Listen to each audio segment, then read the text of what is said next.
All right, well, let's talk about this. Fucking dudes. Did you see the video clip of the Joker movie? You know me. I mean, look, the fan club page is called Westside 86 Jokers. You know how much I loved Dark Knight. You know I went there, and you know how much I love Batman, but I love the Joker more than I love Batman. If you wanted me to have a character, like literally my favorite comic book characters are Spider-Man and Joker and Mysterio, as I've talked about. But Joker is just... he's so interesting and so amazing and so incredible and so vicious and so ruthless and so brutal. As I've told you before, like when I wanted to see Batman and the Joker on the screen, like in 1988 when I went to, or 89 or whatever it was, when that movie came out, I lived in Tahoe, and I saw Pumpkinhead 6 times just so I could watch the Batman trailer before it and after it. I would watch the Batman trailer beforehand, watch Pumpkinhead, and then stay in the theater to watch the Batman trailer before the next showing of Pumpkinhead, and we'd split. Because I wanted to see Batman and the Joker on the big screen. I wanted to see them moving. I loved it. I loved it so much. And now as I've gotten older, I've talked about I have cape fatigue. I don't need to see so many heroes and stuff like that. And, like I didn't need to see Thor Dark World, but Thor Ragnarok is fucking incredible. It might be the best superhero movie of all time. Avengers 4, Infinity War, all of these things, these are great movies because the way they're done, they're showing respect for them and doing them the right way. But with DC, it's completely different. I thought Batman and Superman, I did a whole fucking show on how unbelievably bad it was. That fucking Martha thing, dude. The fact that his mom, and then why would you say that name? Why would you say that name? And it was just, as I get older, like I said, I can see the Terminator ethos, the Terminator myth, and see through it. I can see through the Predator myth. It doesn't make any sense to me. And superhero shit doesn't make sense to me. Now, I watch the movies, and I can get into them.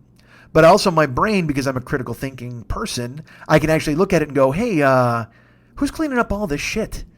Like, because there was a comic book called Damage Incorporated, and it was all these guys who went out and they cleaned up cities after the fucking heroes destroyed them.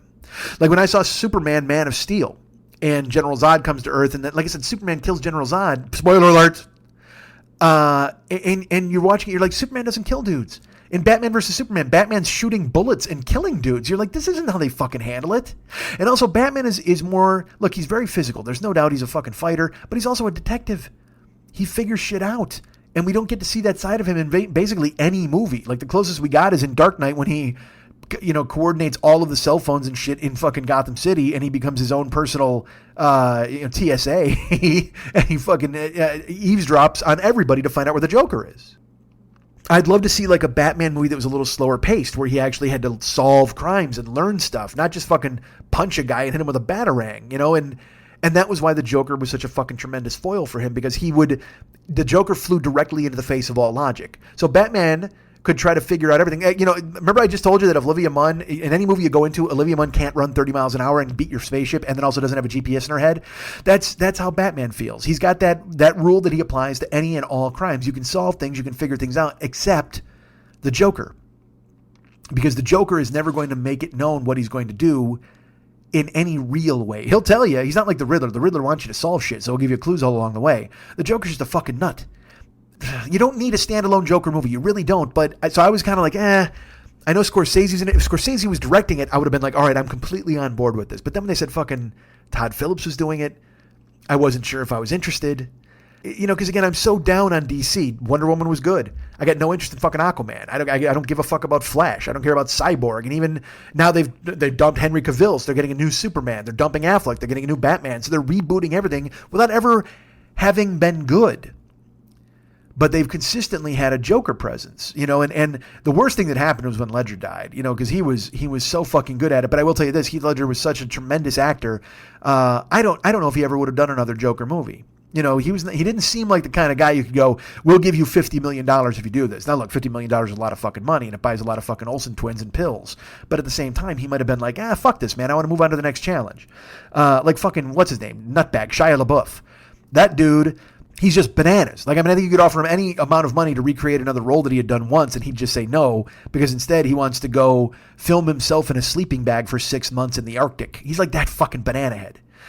So Heath is a guy who I think he might not have been able to say that he would do that. By the way, I call him Heath because we're good friends. And so then when they said they're going to do a standalone Joker movie, like I said, Scorsese was involved. That was fine. But I don't need a Joker origin story. I don't need to know where the Joker came from. Now, in the Killing Joke comic book, now, and dudes, I got to warn you, this is Joker heavy. And now that I'm thinking about it, I shouldn't have started talking about it. You thought I talked about the Bears a lot a couple weeks ago? In the Killing Joke comic book, they kind of give you a thin membrane of an origin for the Joker. But it might be him, or it also could be, that was the best thing about the Joker, is you never fucking know. It's why in Dark Knight, you want to know how I got these scars? And it's always a different fucking story every single time. So you don't know who he is. You never get a read on him. Like in the movie, you never get his name. The best part is when he's in the fucking jail cell and they just find like 30 knives on him and his clothes with no labels, but they're custom made. He's got custom fit clothes. Think about that. The Joker went to a tailor. And I'm sure he went in with his boys and they fucking roughed him up. And because here's the best part about the fucking Joker. All right, this is why he's the best villain that you could possibly imagine. Thanos is amazing. He was you empathized with him, and at the same time you did not want him to kill people. You didn't want bad things to happen to the heroes. You're rooting against Thanos, but you understand why Thanos is doing what he's doing, and he gives you the reason. He's like, hey, I'm going to do this because of this. But the problem is he's also crazy because he doesn't realize, hey, yeah, if half the people go away, then the other half might still fight over the resources. You're not getting rid of all the bad people. You're just getting rid of half the people. What if half the people that stuck are still bad people? What if you just left all the Nazis and they want to fucking kill one another and stomping around? So that's where his plan falls on its face. But at the same time, Thanos kills people by snapping his fingers. And he doesn't think about it. And if you think about it, you're like, boy, that's an extinction level event and it's mass murder and it's brutal. However, it's not as brutal as the Joker. Because, yeah, Thanos killed people, and Ultron wanted to kill people, and all these pixels that the rest of these fucking Avengers and everybody else fights, all these, Doctor Strange fights the monsters and golden ropes and fucking whoever else comes from space. Yeah, all that shit, those guys want to kill everybody, but the Joker wants to hurt people. And that was why I fucking loved him. It's like, you can have this incredible, this beautiful, this operatic death scene for everybody, and Thanos snaps his fingers and everybody, and it was moving as hell. But it's not going to be as effective as the Joker with a fucking switchblade at a guy in an alleyway and laughing in his face as he does it and cuts his own heart out and shows it to him. And that's the difference. That's why the Joker is relatable. That's why the Joker is real. That's why I liked Spider-Man and the Joker, because they were real. Batman's a fucking billionaire. Batman's he's basically the Shadow. He's a billionaire with a cave, and his parents died. You know all about his motivation. Yes, I know Uncle Ben died for Spider-Man, but he was still Spider-Man before Uncle Ben, but then he decided to take the responsibility. But also, he's poor. He's got to get 2 fucking jobs. He's got his aunt, and so he's a real person, ostensibly. And you can kind of relate to that a lot more than you can a billionaire who wants to kill people in the middle of the fucking night. But that's who the Joker is. The Joker is just mayhem in a purple suit. Like I said, in The Killing Joke, when he shows up at Barbara Gordon's house, he shoots her in the fucking hip. He could have killed her very easily. But instead, he shoots her in the hip and paralyzes her because it goes through her spinal cord. And then he does terrible things to her. He takes her clothes off. He takes photos. And I'm assuming he did other terrible, terrible things because he wanted to drive her father crazy. That was what his goal was. See, he doesn't want to kill everybody all the time. His complete obsession is with Batman. You don't really know why. And that's the best part. It's like you don't know. He's just nuts. He's like he's as if Tyler Durden was a supervillain. You just can't predict what he's going to do next. And he's psychotic. But like I said, anybody can kill people. The Joker hurts people, and he laughs about it, and he thinks it's hilarious. And that's one of the reasons why I dug him so much. Which it's fantastic. I understand Thanos. I understand these villains. I understand, even Doc Ock and Mysterio, but it's a lot of pixels. The Joker is flesh and bone. I want criminals made of flesh and bone. Those are my favorite stories in comic books. I've talked about it many times before. Spider-Man had an arc where he fought this guy called the Sin Eater. And it was just a crazy guy with a shotgun and a mask. And because that's real, man. And I really relate to that. I enjoy reading that stuff. I like stuff that hits home, like The Punisher. I fucking love The Punisher. He's just murder. He's just a guy made of murder. And it's fascinating. Like, I'd love to see a fucking setup where the Punisher has to go against the Joker. Because I think the Joker would love it. You know what I mean? Because basically the Punisher is just Batman who kills. That was what DC did, or Marvel. They just stole Batman and made the Punisher out of him, basically. But they made him a psycho. And Batman, though, is a psycho. Batman's a cop when you get down to it. And then that new Joker. So again, I wasn't on board with it. I just didn't care. I wasn't excited when they announced it. And then Scorsese, I'm like, well, all right, I can fucking see this. And then they said Joaquin Phoenix. And in my head, I just went, you know what? Fuck. I'm going to have to see this. I'm going to see it anyway because it's the fucking Joker. And literally Joker and Spider-Man. I have to. But Joaquin Phoenix, how good is that guy? I mean, he's phenomenal in every movie he's in. He's so good. He can play malevolent. He can play scary. He can play funny. And he can lose himself completely in a character. And the problem is following Heath Ledger. There's no doubt. Look, there's no problem in following Jared Leto. I mean, we all know that was a misfire. Although I did like the idea of like kind of a younger hip-hop crime boss Joker. Like he adapted to modern times and made himself that guy. He shouldn't have had a fucking tattoo on his forehead because that was fucked. But I didn't hate that movie. I told you I saw Suicide Squad on HBO, and if I'd have paid to see it, I'd have been like, fuck. But seeing it on HBO, I'm like, this isn't the worst thing I've ever seen. But then even in that movie, they wind up fighting magic. You know what I mean? They got to fight a fucking a chick, whatever the fuck, the Enchantress, whoever the fuck. But the scenes the Joker's in, like the scene in the club where he wheels on the hip-hop dudes, and then the scene where he shows up and he makes the fucking prison guard confess. There was a Joker vibe there that I dug. Again, he doesn't need the fucking head tattoo. But I mean, I can find something. I mean, it's not Heath. It wasn't Heath Ledger at all. But it shouldn't have been. But it's a tough act to follow. So I think maybe a good thing for Joaquin Phoenix is following Leto instead of following Heath, although Heath is still the overarching idea we have of what the Joker can be on screen. But Joaquin Phoenix, man, I'm on board. You know, they announced that casting, they announced the movie, and I keep, you know, there's all this snark online where they're ripping it. So then last week, I was in Toronto, and I had seen a picture. He had released a picture of Joaquin Phoenix and Todd Phillips on his Instagram, and it just said Arthur. And it was Joaquin Phoenix as whomever the Joker is before he becomes the Joker. Now, if he's Arthur, I think that actually conforms to the Killing Joke membrane of a story where he winds up being a comedian. Then he gets mixed up with the mob and starts doing these robberies. And he just puts up Arthur. And so everybody goes, oh my gosh, look at him. And then, of course, everybody's got to weigh in and be like, well, he shouldn't look like that. No, he should look like this. No, what if he looked like this? All this kind of stuff. But then about 4 days later, he puts out a video, and it's called A Color Test. It's a 30-second clip. And I first saw it in the hotel room in Toronto with Ken, who must have just been thrilled that I'm going, look at this Joker clip. I mean, he's a guy. Like, I mean, he's a man, you know, grown up with kids and a house and all that shit. And I'm like, duh, wee. So the clip it's him standing there as Arthur. It's Joaquin Phoenix, and it's a live action clip. And it uses a song by the Guess Who called Laughing. And such a great choice of the music. And also he does a little trick at the end because he plays the little first verse of the song, but he takes out the last line of the first verse and replaces it with a different line from that repeats throughout the song. But it's not the last line of the first verse. Here's a lot of inside baseball about the Guess Who. Oh man, that's when you know you got a quality podcast and a quality show, when a guy's breaking down the Guess Who for you. Let me draw up an NCAA chart of all the Guess Who songs and their lyrics. Let's do that and bore ourselves to tears, and then I'm gonna suck on a fucking shotgun barrel. Oh man, I know it's a lot of talk about something that you might not care about. It's a lot of Joker talk. I get it, but it's relevant to me.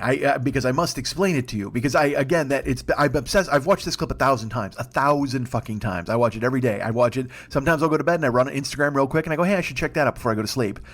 And that's weird, probably, but it's just I love it so much. And here's why I love it so much. So the clip is Joaquin Phoenix, and he's there, and he's Arthur. He's got his hands tucked in his pockets. He's just drab. He's got drab hair and drab clothing. And this song starts by the Guess Who.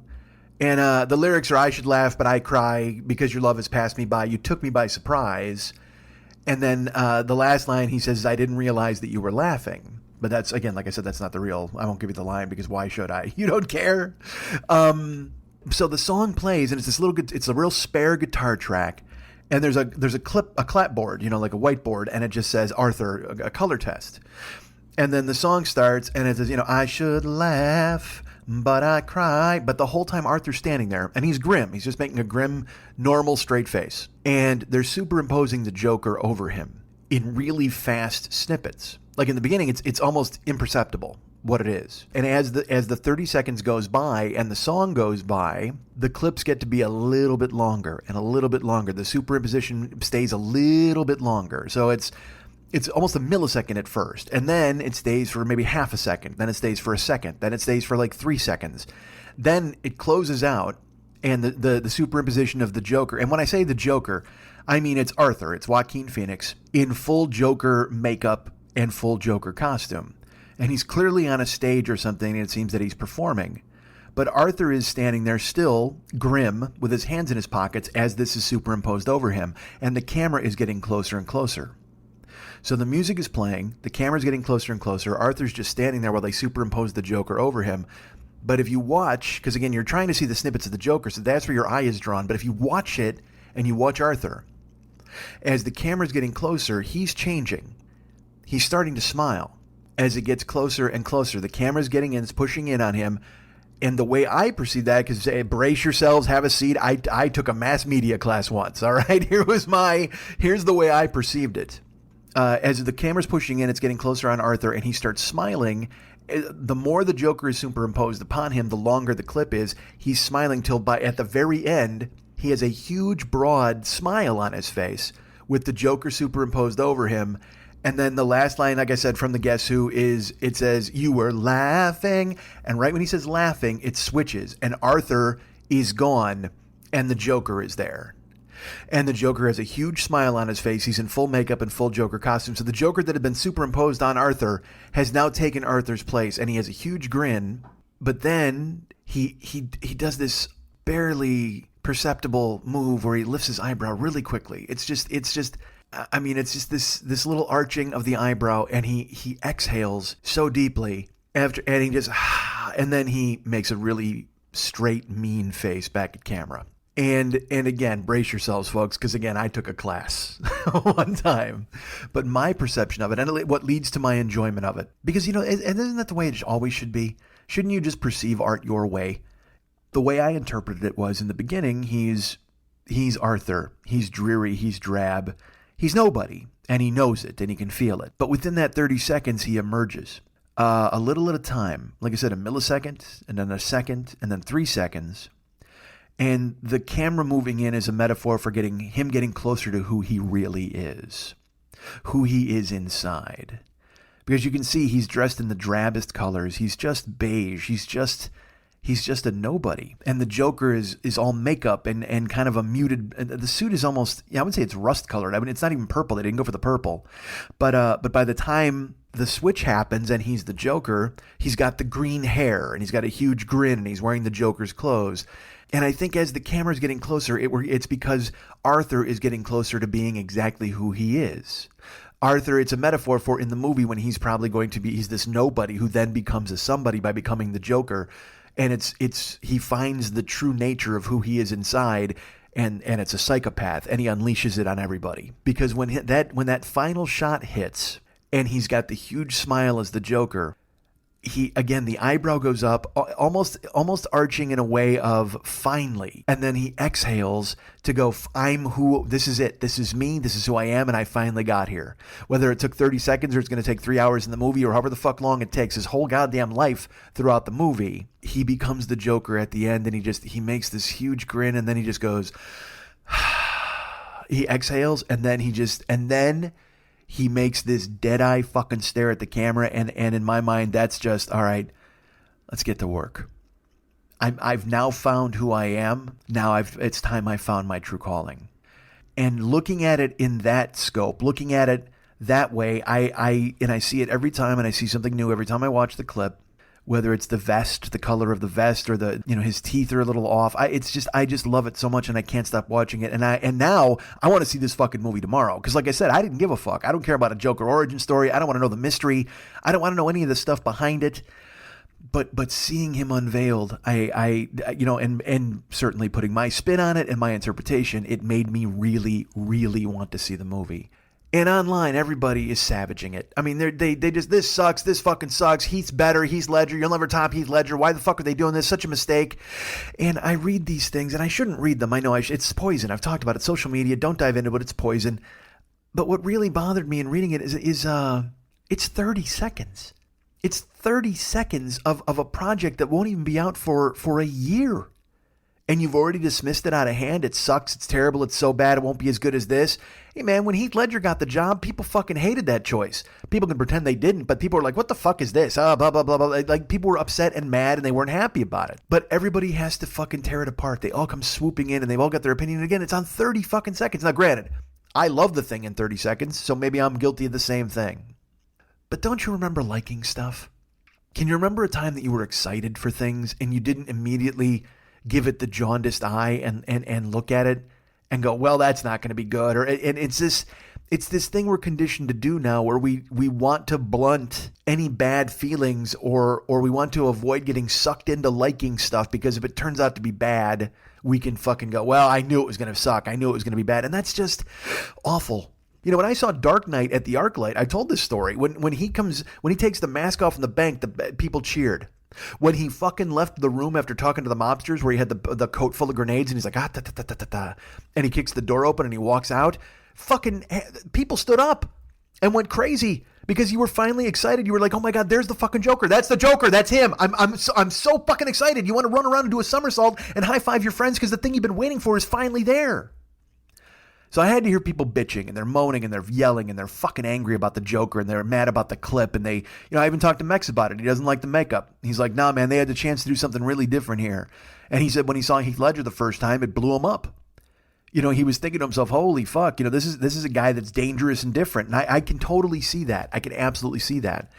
But my take on the makeup on Joaquin Phoenix is Arthur is so drab.